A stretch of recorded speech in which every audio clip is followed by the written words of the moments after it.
Alright, ngikubingelele ke mthando wezemidlalo ngalesikhathi ngibingelele kuphi nakuphi la ubukele khona ke makuthi ke usuku lakho lokuqala ukuyona ke le channel awenze kanje like video ebese ke uya subscribe kuyona ke channel ungaphinde ke uciphize notification bell ukuze uthole ama notification uma kukhona ke i-video esifakayo. Sikubhekela ke nje ama transfer rumors kuyona ke iBetway Premiership sokubhekela lapha kwezimnyama amabhakabhaka i-Orlando Pirates. Orlando Pirates ke kwavela ke enzukwini ukuthi ke Orlando Pirates ingase ishiwe umdlali lapha umbekezeli Mbokazi, okubika ukuthi ke ngathi ke isivumelwano impela ke sesikhona between yena neqembu lapha eAmerica ekuthiwa ke iChicago FC edlala ke lapha kwiMajor League Soccer. Kubika ukuthi ke impela kombekezeli Mbokazi ngathi uyojoyina yona ke le club. Kuthiwa ke ibhakabhaka njengamanje ke lisezindlelweni zokuthi lithole i-replacement yakhe ke lapha ke umbekezeli Mbokazi.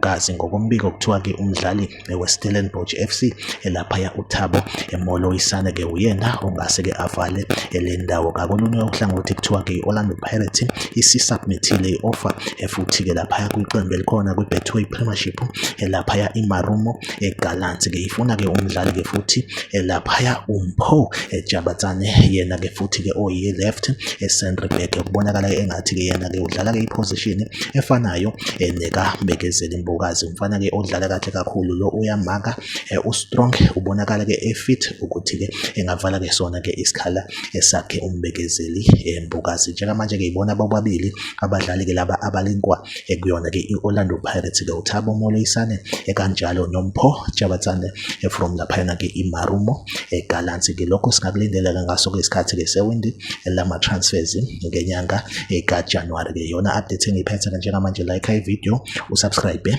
kuyona ke i-channel bena nawe ngizohlezi ngikhona ngulethela ama transfer news kwiBetway Premiership. Kwamanje ke i-video ethu kasibambe la, nisale kahle.